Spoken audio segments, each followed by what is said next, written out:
Hello and welcome to this showcase of the project I'm currently working on. This is still in development, but it's basically a open source files repository for students to share their files between them and just share exams, notes, essays, and important information in general.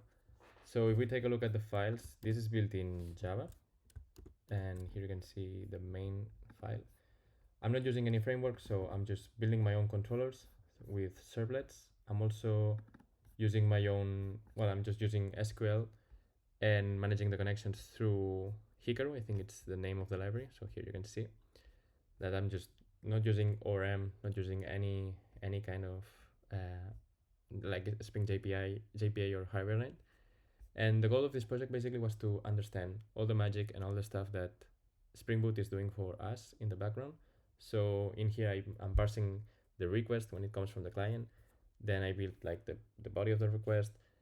I send it to the controller, then send it to the service, call the appropriate repository, manage the connection with the repository by writing SQL queries, building the object from the SQL query without an ORM, and then closing the connection and finishing the flow of the business logic.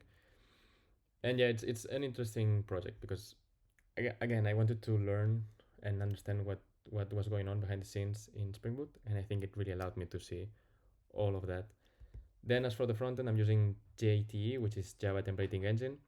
It's kind of like Thymeleaf or Handlebars, like any other templating engine there is. But I really like this one because it just uses Java notation. So I don't need to learn any new syntax for a different Markdown language. This is just Java, and I can write conditionals and variables and stuff like that. And it's really, really convenient. Then on the client, I'm using HTMX. Here you can see that I imported HTMX. And this is very nice because then I can add some interactivity, which we will see later, which we will see later on the video, and it's really, really convenient. And also the client side code is just lightweight. It's very small, very easy to maintain, and I really like that. So if we start the project, here you will see that this is the login page. If we log in, this is what we will see. It looks very similar to Google Drive. That's the goal. We wanted to make something that was similar to Google Drive. And the authentication is done through HTTP cookies. So instead of using JWT tokens, I'm just using an HTTP only cookie, which you can see here. And that is really nice because it allows the page to be quite safe. And all of that is managed by myself. So I did that in Java also without any library or framework.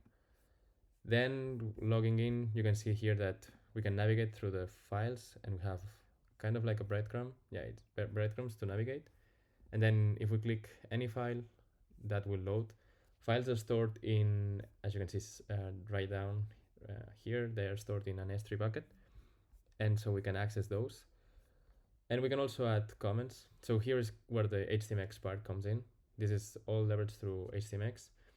And this is still in development, but I can type in a message and that will be sent and added to it's basically to allow students to share different ideas and ask questions and people to just interact between them. You know, I can also reply to comments, and then we can also like and dislike the files.